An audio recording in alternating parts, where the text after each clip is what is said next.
Alat, also spelled Alat, Alatu, and Alilat, is a pre-Islamic Arabian goddess. Sino daw to sina Alat, Manat, and Alusa? At one time worship under various associations throughout the entire Arabian Peninsula. So sila ay pre-Islamic Arabian goddess at sinasamba sa entire Arabian Peninsula including Mecca, where she was worshipped alongside Alusa and Manat as one of the daughters of Allah. Ngayon itong pre-Islamic, ano to pre-Islamic? Ito. Ang pre-Islamic Arabian goddess, ibig sabihin, sila ay nag-i-exist na before ang Islam, kaya nga pre-Islamic, di ba? Pre-Islamic goddesses, Arabian goddesses. So, wini-worship na sina Alat, Manat, and Alusa as the three daughters of Allah before Islam.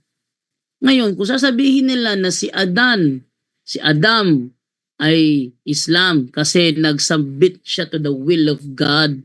So, magiging kakontra sa reality. Sino ba nauna? Si Adan o sina Alat, Manat, and Alusa? Dahil sa katotohanan ng ipinapangaral ng Santa Iglesia Katolika na hindi maitanggi ng mga protestante sa lungatang aral at bahayag ng mga pastor,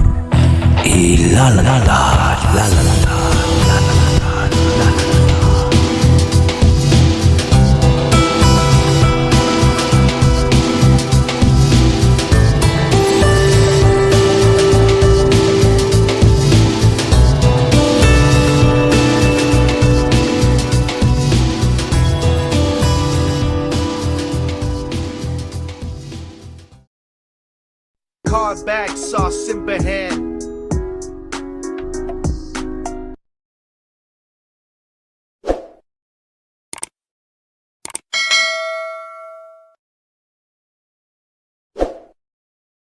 Sige, ibigay ito kay Brother Kenneth. Bro Kenneth, andyan ka pa? Bro Kenneth. Ano yung tanong niya, bro? Ano yung tanong, bro?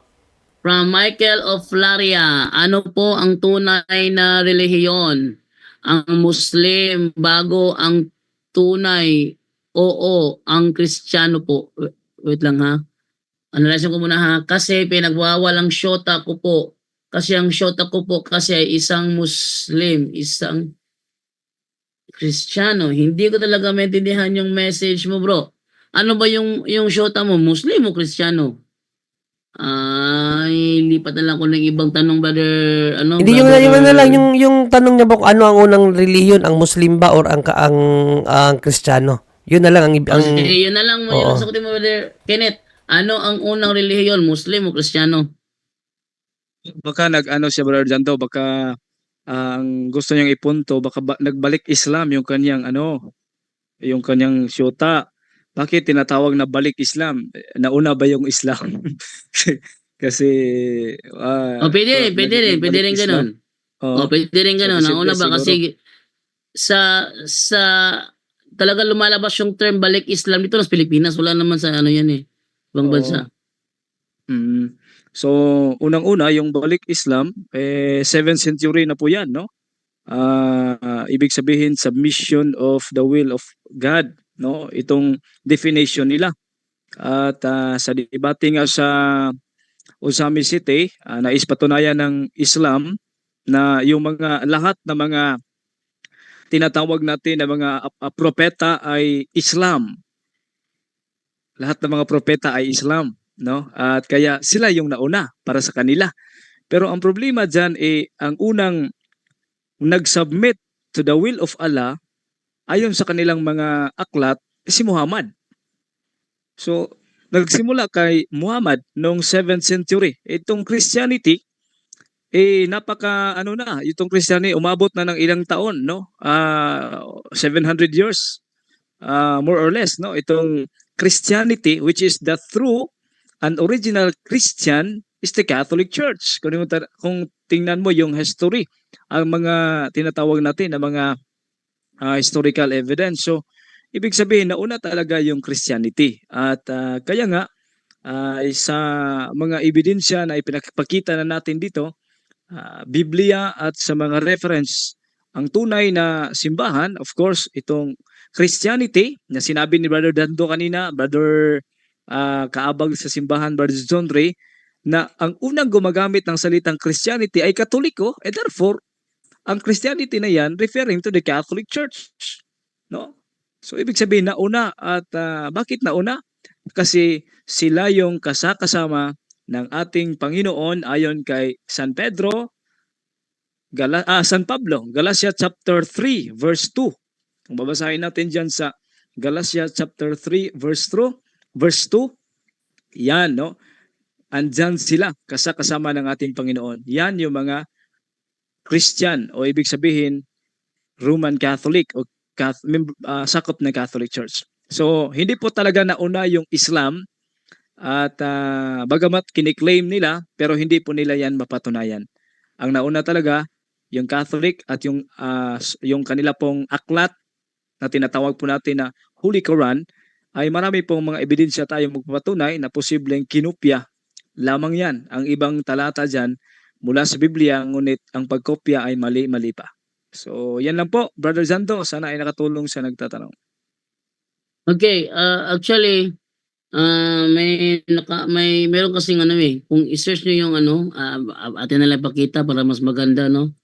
Ate ipakita yung si Alat, Manat, and Alusa.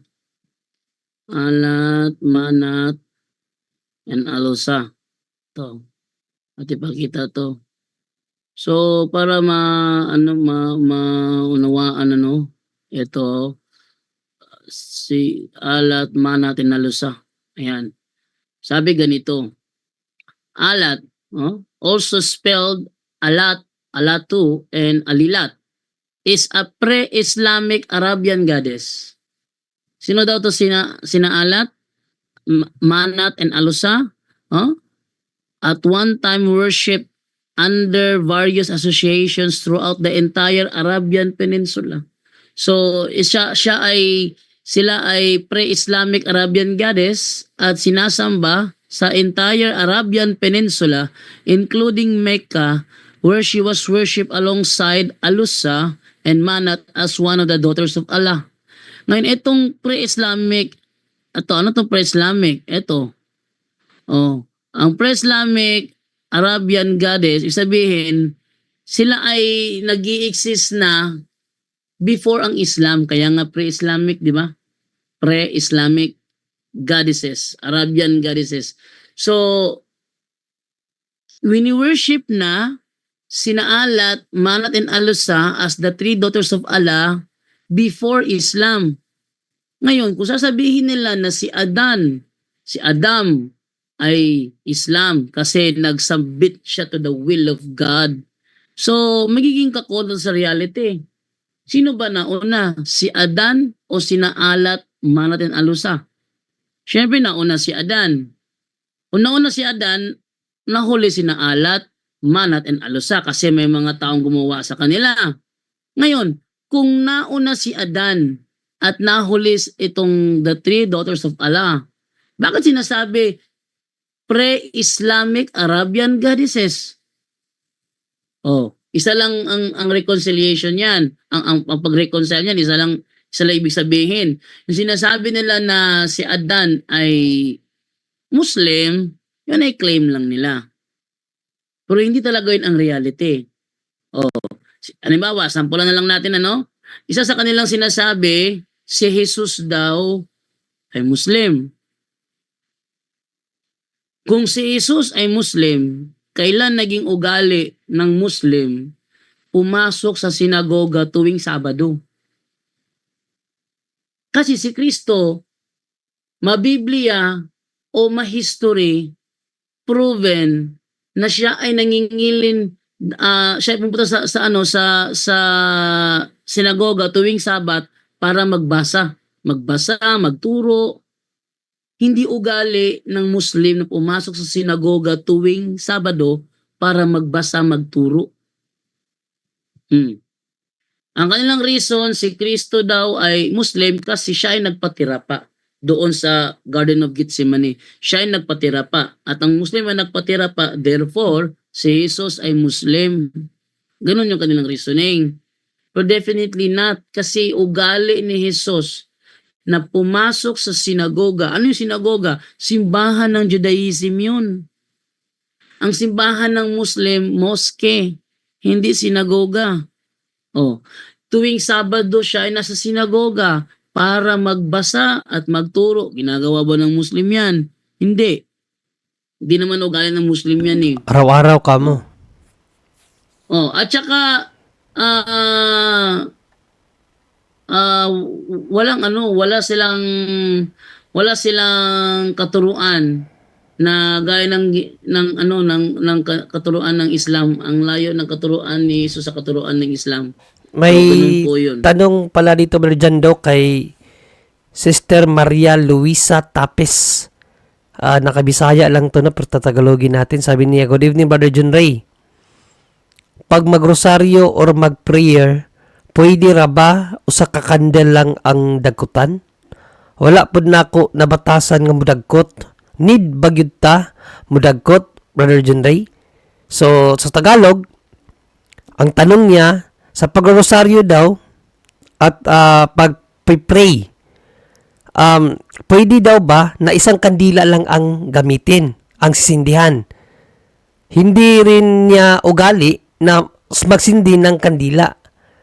Need ba talaga na sindihan ang kandila? Sino sasagot?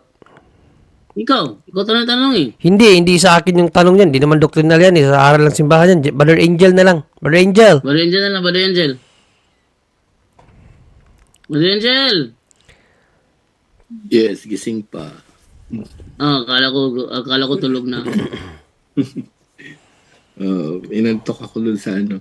So anyway, yes po, kailangan po ng hanggat maaari, no? Hanggat maaari may kandila po tayo. Dahil ang kandila, hindi lang sumisimbolo sa ating Panginoon Kristo, kundi ay sumisimbolo rin ng ating mga panalangin. Yung usok na umakit sa taas po, no? Yan po yung mga prayer natin ayon sa turo ng simbahan. But of course, siyempre, in a case-to-case basis yan, kung hindi ka makapagkandila, kung nasa labas ka, of course, wag, no?